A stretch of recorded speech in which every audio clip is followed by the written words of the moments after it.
बिहार बिहार वो जगह बन गया है जहाँ कि आपको अगर अपने फील्ड में जो भी फील्ड है, चाहे वो बिजनेस है, चाहे वो फिल्म इंडस्ट्री है, चाहे कोई भी लाइन हो, अगर आपको सक्सेस चाहिए तो आपको बिहार में आना ही आना है। जैसे कि फ़िलहाल पुष्पा 2 का ट्रेलर लॉन्च हुआ जो कि बिहार से, पटना से लॉन्च हुआ और वो ट्रेलर बहुत ही सक्सेसफुल रहा।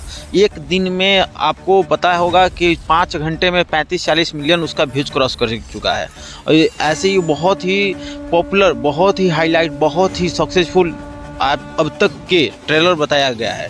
लेकिन वहीं अगर हम बात करें बिहारियों का, बिहार में भोजपुरी इंडस्ट्री का, तो इसका हालत बहुत ही टाइट है।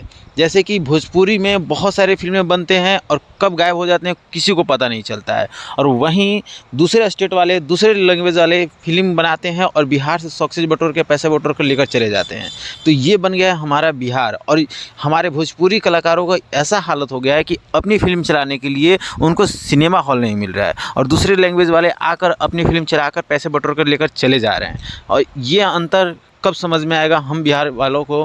कोई खुद को पावर स्टार कहता है, कोई खुद को ट्रेंडिंग स्टार कहता है, कोई खुद को जुबली स्टार कहता है, लेकिन किसी का भी फिल्म ऐसा नहीं है कि जो कि ब्लॉकबस्टर हिट किया जाए या अदर लैंग्वेज वाले लोग उसको देखकर तारीफ़ करें। नहीं, यहाँ की उनकी फिल्म बिहार वालों को ही पसंद नहीं आता है। भोजपुरी सुनने वाले, जानने वाले, समझने वाले लोग ही उनकी फिल्मों को बायकॉट करते हैं। इस तरह से वो उनका हाल है। और वहीं इसी बिहार से, इसी बिहारियों के बीच से कोई दूसरा आता है और अपनी फिल्म के प्रमोशन और कमाई करके चला जाता है।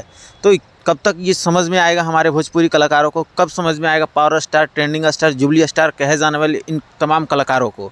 बाकी आप लोग का क्या राय है इसके बारे में? अगर आप इसके में एक डेडिकेटेड वीडियो बनाना चाहते हैं, देखना चाहते हैं, तो आप लोग कमेंट बॉक्स में अपना राय ज़रूर दें। हम ज़रूर आपको एक से एक बहुत ही डेडिकेटेड और अच्छे से एक्सप्लेन करके आपको स्थिति बताएंगे भोजपुरी और भोजपुरी कलाकारों की।